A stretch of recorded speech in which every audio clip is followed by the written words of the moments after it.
il faut qu'il y en ait une qui tombe sur le champignon. Ah bah c'est primitif, hein, ils avaient le temps à l'époque. Hein. Ils n'ont pas pressé. Écho, épisode 5. Arnaud. Un podcast des dialogueurs. Ouais, les terres, les bois, les pierres, l'âge de pierre, découvrir mes nouveaux outils qui existent depuis, il faut bien, 50 000 ans, ou les anciennes nouvelles technologies. Ça, c'est intéressant. Reculer dans le temps, c'est intéressant. C'est génial. Mais pourquoi? Voilà, pour s'occuper, sinon, qu'est-ce que tu veux faire? Pour rester assis toute la journée, il faut faire un truc. Non, mais c'est pas mal de prendre le temps de travailler ce qu'il y a autour de toi. Il y a 200 ans, ici, toutes les maisons étaient construites avec les pierres qu'il y avait dans le champ. Ou à côté, dans une carrière, là, il y avait un bon filon. Il n'y a que les châteaux et des trucs comme ça, où il y a des pierres qui venaient de 800 km, mais la plupart, l'habitat rural, c'était la terre du champ, un peu de cailloux, les arbres qu'il y avait au fond qui étaient coupés pour faire la charpente, et voilà, quoi. Et ça, dans toutes les campagnes. Déjà, ils n'avaient pas de camion, ils étaient qu'à cheval avec des chariotes, quoi. Donc, s'il faut bouger, combien il y a 200 000, il y a, je sais pas combien de tonnes il y a sur cette maison, 200 tonnes, 300 tonnes. T'imagines, si t'es avec ton cheval, il faut aller chercher à 400 bornes, bah lâche l'affaire. Il n'y a que les bourgeois qui arrivent à faire ça. C'est un retour aux sources, à l'essentiel, minimum. Et de quoi s'amuser avec tout ce qui nous entoure. Alors normalement aussi, là il y a la majou, donc c'est un champignon séché. Normalement pour augmenter la prise, il faut que tu mettes du salpêtre aussi. Du salpêtre, tu sais, c'est les moisissures que font le plâtre dans les caves ou dans les caves. Tu rajoutes du salpêtre, tu le fais sécher, ça fait partie des explosifs, quoi. C'est les composants pour les explosifs, donc ça a tendance, là, quand une étincelle tombe dedans, ça fait pas une explosion, mais Ça active quoi. ça part mieux, et ça j'en ai pas. Le salpêtre, j'en ai pas.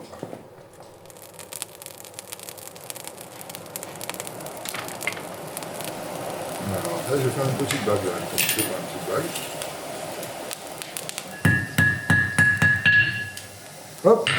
Et maintenant, mise en forme. Donc là, ça prouve une chose, c'est que la forge, c'est pas que un travail de brut. Ouais. Pas toujours. La main droite tape, parce que je suis droitier, et la main gauche, elle forge. C'est la main gauche qui décide de la forme que ça prend. Parce que c'est toi, en tant que main gauche, en tant qu'humain, tu choisis où tu mets ta place. Donc effectivement, toi, tu regardes, tu as l'impression que je tape, c'est tout. Oui, de mon bras droit, je tape. Mais de mon bras gauche, je forge. En même temps. Le marteau-pilon, il tape toujours pareil. Moi, je suis un marteau-pilon, mon côté marteau-pilon est intelligent, parce que je peux donner un peu d'angle à mon marteau. Le pilon, je peux pas le faire taper en biais. Il tape de haut en bas, point final. Je peux pas lui dire, tu peux pas me mettre un peu d'angle là, non. S'il faut de l'angle, je vais au marteau. Moi, je sais le faire, lui, il sait pas. Par contre, il tape, quoi. C'est fait pour ça, c'est son boulot. Il tape comme un con. Un téléphone, ça téléphone. Un appareil photo, ça prend des photos. Un marteau-pilon, ça tape. Et puis, c'est tout. Et ça, une résonance. Ça, c'est limite aussi. Hein. Ça, c'est pas du fer-pur. Quand ça résonne trop, c'est pas du fer-pur. Ouais. Ça, c'est du fer-pur. Fer-pur. Vous voyez comme il est mat? Ouais. Celui-là, oui. Donc si tu travaillais, c'était bon. Et après, si tu prends... ça, par exemple, ça doit être de l'acier. C'est une lame de... C'est des lames de coupe. Ça, c'est de l'acier. Ah ouais, ça casse la tête l'acier. Vous voyez, ça, c'est de l'acier. Va me chercher ce bout d'acier. Là, j'ai une petite volute de chaque côté. C'est un des modèles qui se vend le mieux. C'est simple. Ça va. On va prolonger un peu, mais pas beaucoup.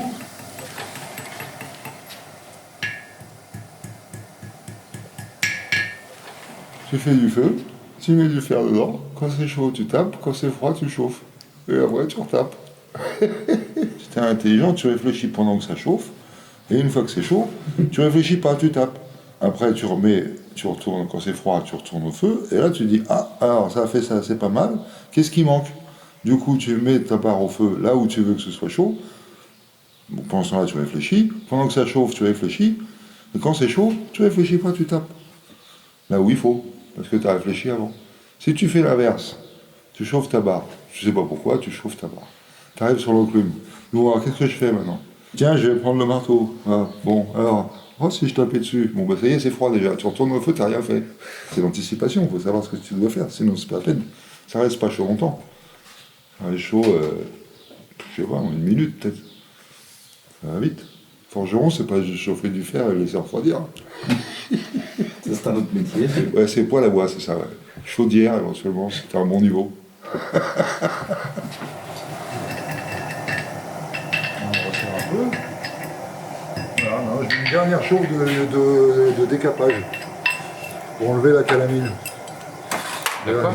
Bah, tu vois, le noir, ça fait toujours noir sur le. Donc là, je vais faire une petite chauffe, je vais la mettre rouge. Et je vais l'acheter dans l'eau. Là, ça, c'est du fer pur, ça ne contient pas du tout de carbone. Donc le fait que je vais le jeter dans l'eau, ça ne va absolument rien modifier. Elle ne sera pas plus dure ni plus cassante. Ah ouais? Ce sera exactement pareil. Parce qu'il n'y a pas de carbone, c'est du fer pur, ça. C'est vraiment spécial. Hop. Dernière chauffe de nettoyage, et c'est fini. Ah, c'est un bon petit boulot, les bagues.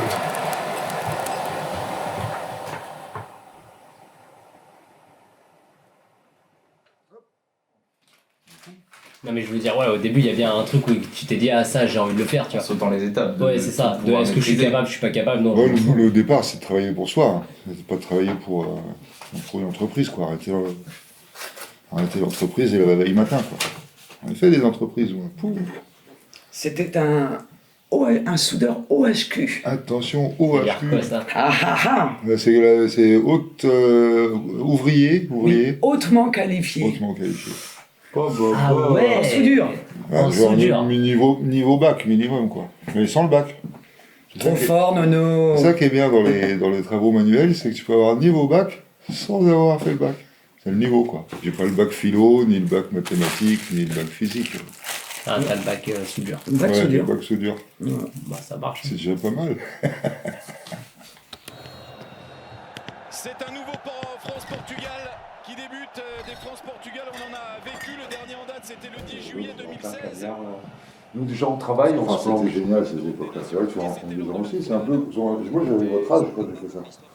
À la place de la Donc, du coup, c'est comme vous partez sur une aventure. Je sais pas si pour moi, c'est une aventure comme vous faites, vous, quoi. Ouais, non, mais vous, c'était plus la Manche. Vous avez la Manche. C'était l'aventure. C'était l'aventure qu'on a rue avec un micro. Ah, c'est ça. J'avais un pote qui me suivait, on savait absolument pas jouer une ligne, lui ni moi. Vraiment, absolument pas. J'avais une guitare, il me suivait la guitare, hop, je savais pas du tout, ça fait rien à foutre. Hop, et du coup, on a mis une stratégie en place. Ouais, appuyer C'est la solution qu'on a trouvée. Moi, apprendre j'essayais de faire n'importe quoi, et mon pote, il ambulait dans la rue de droite à gauche, et il expliquait aux gens que je jouais très mal, on débutait dans la profession, en fait. Ouais. On arrive là, on découvre. Bon, en fait, si vous nous donnez une petite pièce maintenant, c'était l'été, cet hiver, si on a assez d'argent cet hiver, il prend des cours, et l'année prochaine, vous avez un super concert. Réfléchissez, c'est un investissement. Et les gens, ils n'arrêtent pas. Hein. Ils disaient ça en marchant. En plus, c'est lui, à cause de moi. On avait trouvé le coup, ça marchait super bien. Ah, c'est génial. Ouais, maintenant, c'est moins. Voilà. Aujourd'hui, tu peux plus parce que, comme je disais, tu es en concurrence Oui, avec puis des les gens- gens qui n'ont pas choisi. À l'époque, je faisais la manche en Non, premier. puis les gens Tout le monde avait choisi à 80%. aussi. Bah, un ou deux clochards, mais il avait choisi C'est bien avant. Ouais, il avait déjà Clochards. décidé. Il avait choisi avant. En fait, il n'y avait que des gens qui avaient choisi. Personne ne subissait dans la rue. C'est différent. Ouais, c'est notre époque. quoi. C'est notre époque. Sifflet final de Matteo Laos. La France est qualifiée et première du Bon, allez, bah, nous, on va aller toucher au couleur. Bon, si on avait gagné 5-0, peut-être. Putain, il est minuit, là. Non, mais dépêchez-vous parce qu'à minuit 2, Ah, à c'est Espina, minuit, ça ouais. commence à tirer. Ah, au plomb ou à... Non, non, ouais, balle réelle. À balle réelle. T'as le cantonnier, il tombe. Là, c'est la une. Chez moi, vous êtes tombé chez moi fou et c'est un équilibré. Ici, c'est un fou. Voilà, vous êtes chez les fous. Il y a un diminué partout.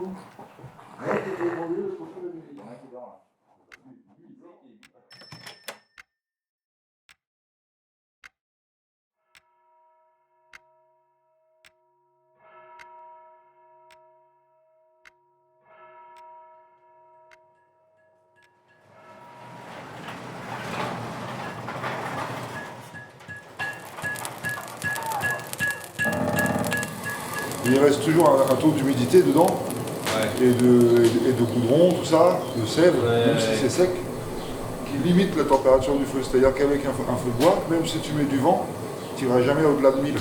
Alors que comme dans le charbon, il n'y a pratiquement plus que du carbone, tu passes à 1006, 1007. Là, disons que sur les 50 que j'ai fait les 30 dernières au même endroit. Donc maintenant, ouais, c'est un lieu dédié, quoi. Aménagé pour, il y a des terres exprès, il y a des outils qui vont sur place, quoi. Je sais pas comment décrire ça, quoi. C'est sur une plage suspendue au milieu d'un gros vide, d'un énorme creux. Même s'il n'y a pas de vent, ça bouge. Ça évacue les fumées et ça dynamise la combustion de la charbonnière. Ça permet que tu respires. Si tu fais ça dans une zone où il n'y a pas un peu de vent, tu respires plus. On travaille qu'au feu, quoi, avec le feu. Il y a la lumière, il y a l'électricité pour la lumière. Ah, les tricheurs. Parce que sinon, la nuit, on a déjà essayé sans lumière, mais la nuit, tu peux plus conduire, tu vois plus rien. Sinon, après, il faut faire plusieurs feux. Il faut faire au moins 2 feux, un feu de chaque côté de la charbonnière pour qu'il éclaire un peu, avec des bois qui font des flammes. Donc tu as déjà toute la fumée de la charbonnière. Le feu de camp, si en plus il faut faire des feux pour l'éclairage, là tu vois plus rien, tu respires plus. Tu te retrouves entouré de 4 feux, quoi. Il fait moins 10, tu as le poêle qui tourne, tu as prévu de faire des pizzas, donc tu as le four à bois qui tourne, tu as le feu de camp, et s'il faut faire 2 feux pour la lumière, c'est fini, quoi. Déjà, moi je respire pas avec un feu de camp. Vous faites les mecs. Ah bah, Des fous furieux. Après, tu vis dehors, hein. Quand on y reste 15 jours, on reste 15 jours et 15 nuits dehors, quoi. On rentre pas. Pour être présent dans toutes les phases de transformation. C'est une des phases de transformation. Passer du bois au charbon bois, c'est une phase de transformation, et du coup, on ne peut pas la laisser se faire toute seule. Sinon, on n'est pas dans le charbon. Donc, l'avantage, quand tu fais ça, c'est que tu rentres dans ton charbon. On met la barre à chauffer pour finir le bois un petit peu. Après, je vais envoyer avec du charbon et tout. Quand tu utilises le charbon dans ta forge pour faire un truc bien spécifique, tu peux lui parler à ton charbon. Tu peux lui dire, on va faire une chauffe douce, on va faire une chauffe moyenne, ou là, il faut envoyer. Et le charbon, il te suit, il est d'accord, il te connaît. Si tu achètes du charbon dans l'industrie, dans une grosse industrie qui en fait des millions de tonnes par an, les mecs, ils sont mal payés. Ils travaillent dans la poussière. Ils sont sans arrêt en train d'avoir des mauvaises pensées sur leurs patrons et leurs collègues. Et donc le charbon, pendant qu'il est fait, il est gavé de mauvaises ondes. Après, tu arrives, tu essayes de faire un truc bien, et tu travailles avec un connard, quoi. Quand tu travailles ton charbon, tu travailles avec un mec sympa. Tu as un outil sympa, puisque tu l'as fait de façon sympa. Donc il te le rend. Tu vois la diff? Ah bah, c'est subtil. Faut y croire, c'est tout. Si tu n'y crois pas, ça sert à rien. Après, c'est une belle histoire. Je les ai faites, les pinces, je les ai faites pour qu'elles soient bien. Là, il y a le même boulot. Pour fabriquer des objets magiques, il faut un peu de magie dans l'outillage. Sinon, ça ne marche pas. Comment il s'appelait Merlin, l'enchanteur? Bon, bah, il faisait pas n'importe quoi avec n'importe quoi. Il faisait des trucs bien avec ce qu'il choisissait. Ou ce qu'il avait préparé. Il préparait ses ingrédients pour faire sa petite recette qui va bien. Tu lui donnes de farine, des œufs et du lait, il te fait un cake magique. Non, il fait un cake comme tout le monde. Par contre, si c'est lui qui amène le lait, la farine et les œufs, là, c'est pas pareil. T'es en train de t'occuper de la merde. Ça fait peut-être pas le même gâteau, là. Là, c'est normal. Oh, cool! Donc, Il y a Claude, le gars des... c'est qui est un musicien. Un jus de pomme, Non, rien du tout. un sirop de cassis, Oh, mais il veut rien. un thé, Non. Et pourquoi t'es venu si tu veux rien? Un Je veux vin mes noir. instruments qu'elle devait me porter. Regarde, ils sont là. daga, daga, daga. Ah. Regarde ça, Claude. Ouais, voyons, on met l'autre. Celui-là, il est bien. Là, Celui-là, il est bien quand même. Ouais. La vie, il est bien celui-là. il est bien, ouais. Dans les grammes, il fait moins le coup que celui en bois. Ouais, je sais pas, c'est bon, c'est vrai qu'il est joli. Pour l'instant, Ah non, mais il est joli celui-là, on va le vendre cher. il est pas mal. On va le vendre cher celui-là. C'est samedi ou dimanche que tu joues? Non, mais samedi je joue à Toulouse, mais Ouais. je vais juste les montrer, moi. Je vais Ouais, ouais, 30 secondes. De toute façon, je joue. Parce que sur le programme, c'est pas clair. Le savoir quand est-ce que tu joues. Mais moi, je m'occupe du cinéma, quoi, des films. Je joue pas, moi, normalement. Seulement, je vais pouvoir les montrer. Je vais pouvoir les montrer là-bas. Je vous invite, mais vous ne viendrez pas. Non. Ah bah c'est pas ben, je vais à Toulouse et puis quoi encore. Putain, je les invite. J'ai du mal à aller à Je les 50 invite. ans, il veut même Avoir pas des aller à films Toulouse. super gratuits. Ouais. Je les invite au restaurant. Tu vois, je peux pas. Je leur paye le déplacement, mais ils viennent pas. Putain, vous êtes Ils viennent pas. Mais Ouais. qui pire sont que cons, moi, hein. Vous êtes pire que moi. Qui sont cons, ces forgerons, alors. Là, il bouge pas son Et cul, il hein. vient pas. Non, alors, comment ça se Si fait on vient pas le voir, lui, il viendra jamais le voir. Après, moi, si je vais à Toulouse et j'en vais pour une semaine, à Barbette, qui c'est qui fait le boulot Toulouse, c'est la vie, hein.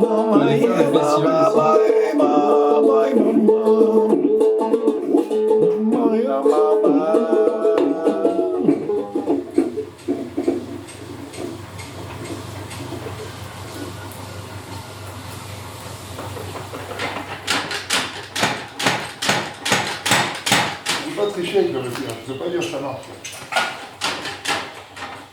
Le premier truc que j'ai mis en place, c'est un feu. Parce que je savais que le feu, pour le faire, c'est un des outils principaux qui te donne accès à la malléabilité de la matière. C'est comme quand tu mets du fer dans le feu, c'est comme un potier qui travaille de la terre crue, quoi, humide. C'est plastique le fer rouge. Dans un cube de pierre, il y a toutes les formes que tu veux. Tu as juste à enlever ce qui te gêne. Dans une bille de bois, il y a tout ce que tu veux. Tu as juste à enlever ce qui te gêne. Alors que le fer, c'est comme la terre. C'est malléable. Tu peux gonfler, tirer, tourner, en rajouter si tu veux, en enlever si tu as envie. Mais ne serait-ce qu'en modelage, tu peux faire une sculpture dans la masse, à chaud, ça bouge, comme de la terre. Bon, tu peux pas mettre les doigts. Voilà. La terre, tu vas avec les doigts, c'est sympa, tu peux faire bosser les enfants. Bon, le fer, c'est 1200, 1300. Je vais faire tu peux bosser en les mettre- enfants, mais une fois. Tu peux, ouais, une fois. C'est ça. Ça dure pas longtemps. Bon, c'est là, maintenant. Allez, c'est parti.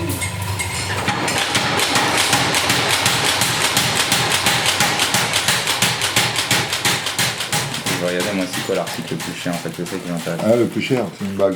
Une grosse bague. Il a fait 1m70 de diamètre intérieur, 250 kg de fer, 100 kg de pierre. T'as redit ça? Mais pour quel doigt 100 fois plus gros qu'une taille moyenne. Et en quel honneur? Pour faire c'est une sculpture. Ouais. Oh, quel honneur. Non, c'est un thème, je fais toutes les tailles. Toujours. Ah putain, 100 fois plus gros que la taille moyenne, tu te marres. Tu l'as dans ton salon il a de la gueule là. Bah il faut avoir le salon déjà. Faut avoir le salon, ouais. C'est grand, ouais. 350 kg, je te dis. Et ça, elle est à vendre techniquement au musée s'il y a un mec qui veut Ouais, l'acheter. normalement, ouais. Mais bon, c'est improbable. Ouais. Le tarif, laisse tomber. Faut le tomber sur le fou, hein, qui l'aimait. Hein. Le musée de l'insolite, c'est pas le musée du Quai Branly quoi. Quai Branly, ouais. C'est plutôt le musée du Quai des Branleurs. On fait des grosses ventes là avec 10 chèques, c'est super. Ou 8 ou 6, c'est génial, parce que tous les mois, c'est comme si tu étais salarié. Même si hop, il y a un trou dans le boulot, ou t'as pas, tu vois, tranquille. T'es détendu. Tu peux te lancer sur des recherches, non mais c'est grâce à ça que tu peux. Sinon tu cours toujours après le beefsteak, quoi, mais une fois que tu l'as assuré, hop, les expos, ouais, pas mal, ouais. Dans les musées, non, pas trop. Musée, c'est pas pour moi ça. J'ai pas de CV, moi. Faut avoir fait les beaux-arts, des trucs comme ça, quoi. Moi, je suis amateur. J'ai pas fait d'école d'art. Je suis autodidacte, quoi.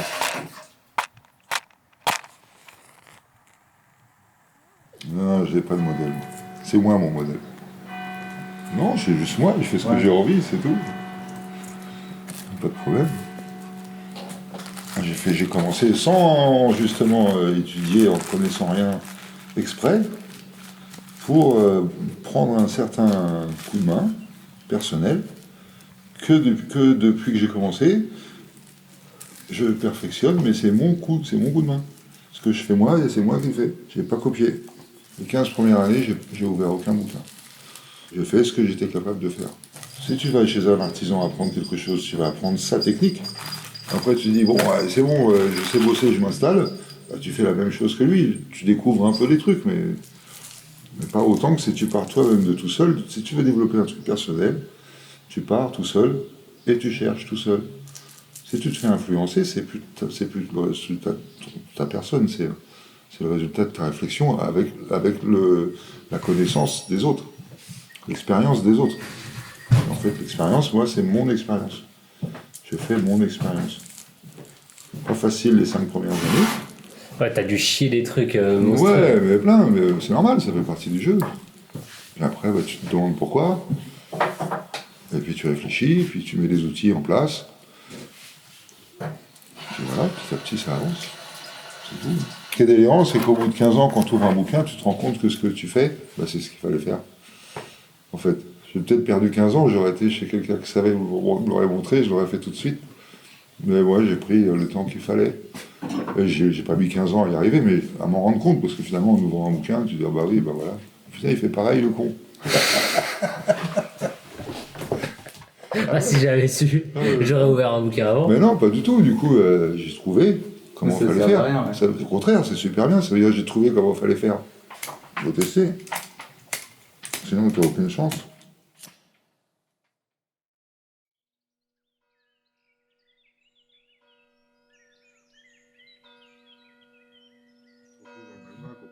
Ouais, c'est Non, ça. tu te retrouves dans l'espace, quoi, dans le vide. Ouais, mais ça aussi, j'y crois pas trop. Ouais, le vide, moi, j'y crois pas. Ça n'existe pas, le vide. C'est quoi le vide? Ça n'existe pas. Ah, ça, en vrai, je pense que là, t'es sérieux. toi. Il y a toujours un truc. Ça dépend comment tu regardes, mais il y a toujours un truc. Il Une le crée, vibration. le vide, mais...